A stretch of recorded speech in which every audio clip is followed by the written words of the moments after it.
안녕하세요. 수서 동행교회 정남 목사입니다. 오늘도 주님의 또 말씀의 자리 가운데 나오신 여러분을 주님의 이름으로 축복합니다. 주님께서 우리를 또 이렇게 말씀의 자리로 오늘도 인도하여 주셨는데요. 우리의 이 발걸음이 헛되지 아니하도록 하나님께서 또 만난 꼴을 준비해 놓고 계신 줄로 믿습니다. 우리 함께 기도함으로 겸손하게 또 부드러운 마음으로 하나님 앞에 나아가기를 또 함께 기도하며 나아가도록 하겠습니다. 기도하겠습니다. 하나님 아버지, 주님 저희를 깨우시고 주님의 말씀의 자리 가운데 또 이렇게 저희들의 발걸음을 인도해 주셔서 감사합니다. 주님의 말씀이 선포되어질 때, 또 이 말씀이 풀어 우리 가운데 읽혀질 때 주님께서 주시는 그 깨달음의 은혜가, 또 주님께서 주신 그 하나님 아버지의 그 마음이 우리에게 충분히 전달되어질 수 있도록 은혜 허락하여 주시옵소서. 주님의 이 말씀으로 인해서 우리의 삶이 조금이라도 방향이 바뀌고 또 우리의 삶 가운데 하나님이 기뻐하시는 그 열매들이 맺어져 갈 수 있도록 주님께서 오늘의 이 말씀을 사용하여 주시옵소서. 감사드리오며 우리 주 예수 그리스도의 이름으로 기도드립니다. 아멘. 오늘 우리에게 주시는 하나님의 말씀은요, 출애굽기 13장 17절에서 22절의 말씀입니다. 출애굽기 13장 17절에서 22절까지의 말씀입니다. 제가 봉독해 올리겠습니다. 바로는 마침내 이스라엘 백성을 내보냈다. 그러나 그들이 블레셋 사람의 땅을 거쳐서 가는 것이 가장 가까운데도 하나님은 백성을 그 길로 인도하지 않으셨다. 그것은 하나님이 이 백성이 전쟁을 하게 되면 마음을 바꾸어서 이집트로 돌아가지나 않을까 하고 염려하셨기 때문이다. 그래서 하나님은 이 백성을 홍해로 가는 광야길로 돌아가게 하셨다. 이스라엘 자손은 대열을 지어 이집트 땅에서 올라왔다. 모세는 요셉의 유고를 가지고 나왔다. 요셉이 이스라엘 자손에게 엄숙히 맹세까지 하게 하며 하나님이 틀림없이 너희를 찾아오실 터이니 그때 너희는 여기에서 나의 유고를 가지고 나아가거라 하고 말하였기 때문이다. 그들은 숲곳을 떠나 광야 끝에 있는 에담의 장막을 쳤다. 주님께서는 그들이 밤낮으로 행군할 수 있도록 낮에는 구름기둥으로 앞서 가시며 길을 인도하시고 밤에는 불기둥으로 앞길을 비추어 주셨다. 낮에는 구름기둥, 밤에는 불기둥이 그 백성 앞을 떠나지 않았다. 아멘. 이스라엘이 드디어 이 바로가 다스리는 이집트에서 나오게 되었습니다. 이집트로 들어간 지 430년 만에 이제 이 이집트에서 나오는 역사적인 순간이지요. 그런데 오늘 이 본문을 보면 그 역사적인 순간이 굉장히 짧게 기술되어 있는 것을 보게 됩니다. 바로는 마침내 이스라엘 백성을 내보냈다. 물론 그 12장의 말씀에 이스라엘의 이 출애굽에 대한 이야기가 자세하게 어느 정도 기술이 되어 있기는 합니다. 유월절과 무교절을 지킬 것에 대하여 말하며 어떻게 이스라엘 백성이 이 애굽에서 나오게 되었는지에 대해서 출애굽 12장에서 이제 기술하고 있지만 전체적으로 봤을 때 이 전무후무한 이 10가지 재앙이 이집트에 이렇게 내려지지 않았습니까? 그리고 그 결과로 인해서 이스라엘 백성들이 이집트 땅에서 나오게 되었는데 굉장히 뭔가 매우 차분한 표현으로 그들이 나옴을 이집트 땅에서 나옴을 이렇게 기술하고 있는 것을 보게 됩니다. 그 당시로 가서 사실 그 순간을 본다면 이스라엘 백성이 이집트 땅에서 나오는 그 장면은 굉장히 압권이었을 것 같아요. 장관이었을 것 같아요. 그러나 그런 부분에 대해서 굉장히 차분하게 이야기를 하고 있는 말씀을 우리는 보게 됩니다. 거기에 관심 두지 말라는 말씀 아닐까요? 대신에 하나님께서는 이 출애굽의 은혜를 베푸신 이 하나님께서 그들에게 지속적으로 어떤 하나님이신지에 대하여 이 말씀은 이렇게 보여주려고 하시는 것, 그것에 더 관심을 두고 계시다는 것을 우리는 이 말씀을 통해서 우리 좀 살펴볼 수 있게 됩니다. 오늘 본문에는 또 특이하게도 하나님께서 이집트에서 나온 이스라엘 백성들이 광야로 진군하도록 인도하신 그 하나님이시라고 기록하고 있어요. 그리고 그 이유에 대해서 17절에서 이야기를 하고 있습니다. 이스라엘 백성이 전쟁을 겪게 되면 이집트로 돌아가려고 하지 않을까 하는 그 염려 속에서 하나님께서 그들을 광야길로 인도하셨다라는 것입니다.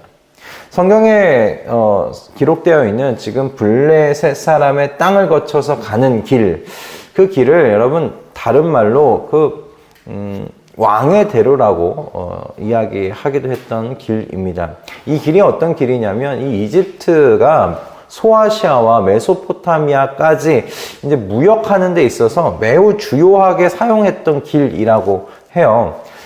하지만 여러분 이 길이 때문에 애굽의 국경수비대가 또 지키고 있는 길이기도 하고요. 그리고 이 가나안 초입에는 어떤 사람들이 있었냐면 호전적인 블레셋 사람들이 지키고 있었던 그 길입니다. 그것이 왕의 대로였어요. 그러므로 여러분 이 길로 이스라엘 백성이 가게 되었을 경우에 어떤 일을 맞닥뜨리게 되냐면 이후에 이스라엘 백성을 내보낸 것을 후회하면서 이들을 다시 붙잡아 와야겠다 하고 애굽의 군대를 보낸 바로의 모습을 보게 됩니다. 그 이스라엘 백성을 뒤따라 오고 있는 애굽의 그 군대가 있고요. 그 앞쪽엔 어떤 또 사람들이 있습니까? 블레셋 사람들이 있어요. 그러니까 앞뒤로 애굽과 블레셋인들을 맞이하게 될 것이 사실 이 왕의 대로였습니다. 그러니까 진퇴양난의 상황을 맞닥뜨릴 수밖에 없는 그런 상황이었던 것이죠. 때문에 하나님께서는 그들을 광야길로 인도 또 하신 것입니다. 게다가 여러분 광야를 통과하는 내내 어떤 좀 힘든 상황만 맞이하면 이스라엘 백성들이 어떻게 표현을 했습니까? 하나님께 불만과 불평을 쏟아냈던 사람들이라는 걸 여러분 잘 아시지 않습니까? 종살이하며 살던 사실 그 이집트 생활을 그리워하기까지 했던 하나님 앞에 종살이하던 이 이집트 땅에서의 생활이 더 나았다라고까지 말하는 이 이스라엘 백성들을 바라볼 때 여러분 정말 광야로 이끄신 그 하나님이 사실은 이 광야길이 그들에게는 하나님의 배려가 아니었을까 하는 생각해 보게 되는 것입니다. 이스라엘에게는 이 광야가 최선의 길이었던 거예요. 그러므로 여러분 이스라엘이 들어선 이 사실 이 광야는 이스라엘을 향하신 하나님의 그 넘치시는 사랑의 배려길이었다 생각합니다. 물론 여러분 광야는 어떤 곳입니까? 돌과 흙으로 가득한 길입니다. 생명을 유지하기 위해 필요한 물을 이렇게 손쉽게 찾을 수 없는 곳이 이런 광야이죠. 낮에는 뜨거운 햇볕 때문에 그리고 밤에는 살을 에이는 듯한 추위 때문에 정말 사람이 살아가기 힘든 곳이 광야입니다. 그런데 여러분 아이러니한 것이 이 광야가 이스라엘 백성들이 하나님께서 약속하신 그 가나안 땅에 도착하도록 하기 위한 하나님의 배려였다는 거예요. 언제 들었는지 기억은 나지 않는데요. 이찬수 목사님께서 하나님의 축복은 이리의 가면을 쓰고 찾아온다라고 말씀하셨던 설교가 기억이 났습니다. 오늘 본문의 말씀이 딱 그렇게 보였기 때문에 그래요. 사람의 생명이 유지되기에 참 척박한 곳 이 광야. 그러나 실제로는 그곳이 하나님 사랑의 그 배려가 가득한 장소였다는 것이에요. 정말 광야는 그런 의미에서 이리의 가면을 쓰고 온 하나님의 축복이 맞습니다. 여러분, 하나님께서 이스라엘에게 그러하셨듯이 오늘날 저와 여러분의 인생 가운데 그 광야길을 걷게 하십니다. 왜요? 하나님께서 약속하신 그 땅에 무사히 그 땅에 도착하게 하시기 위함입니다. 우리의 연약한 것을 잘 아시기 때문에 광야로 이렇게 가게 하신 거예요. 그런데 우리는 하나님의 마음을 오해할 때가 여러분 얼마나 많습니까? 그래서 광야길을 걸어가는 내내 또 그 광야길 초입부터 서운해하고 토라지기도 하고 또 하나님을 향해 입을 닫기도 합니다. 꽉 깨물고 아무 말도 안 하는 거죠. 어떨 때는 이게 진짜 하나님의 구원의 은혜를 경험한 사람이 맞나 싶을 정도로 하나님을 대하는, 주님을 대하는 우리의 모습, 광야길 속에서 발견되지 않습니까?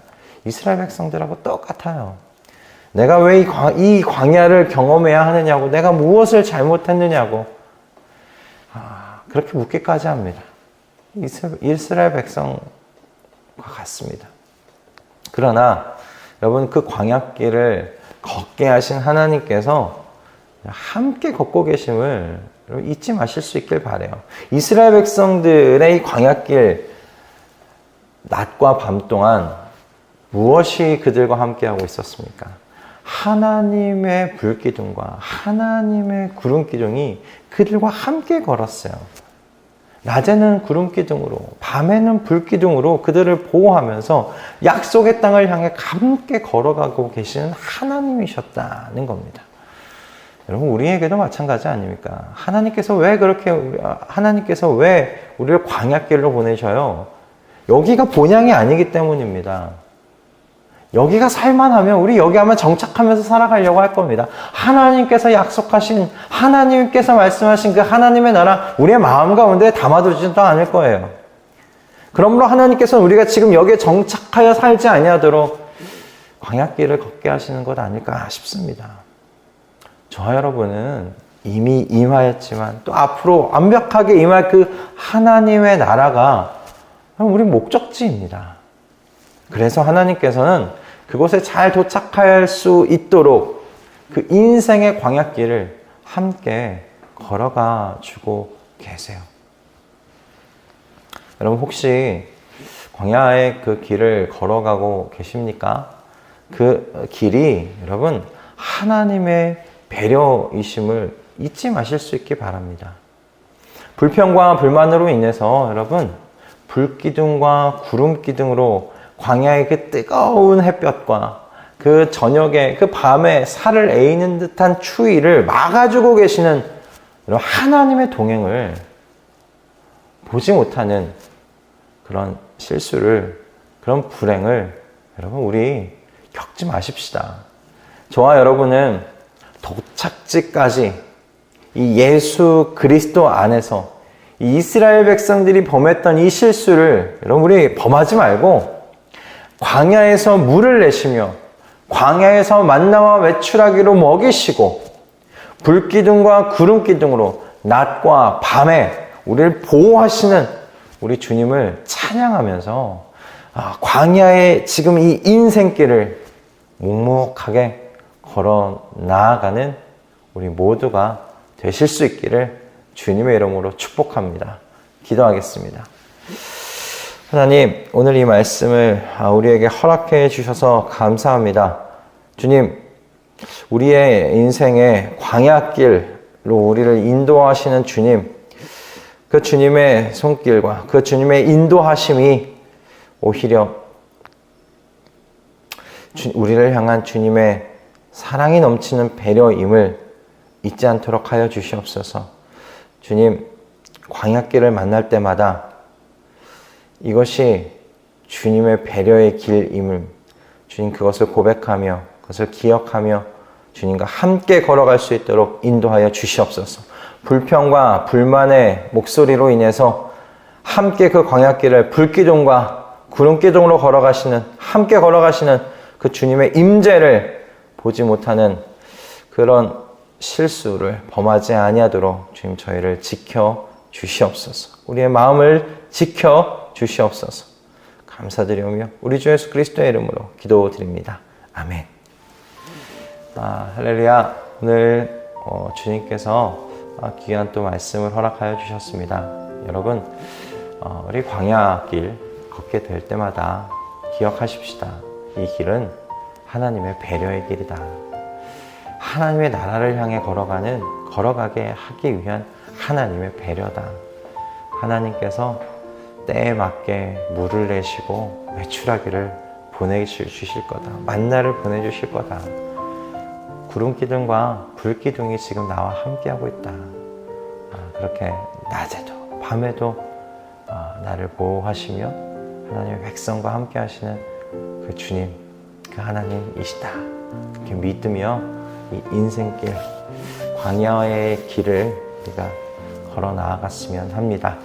여러분, 오늘 하루도 이 말씀으로 격려 받으시고 힘을 받으시고 승리하실 수 있기를 바라고요. 우리 내일 아침에 또 어떤 말씀으로 우리에게 은혜 주실런지 기대함으로 이 자리 가운데서 만나도록 하겠습니다.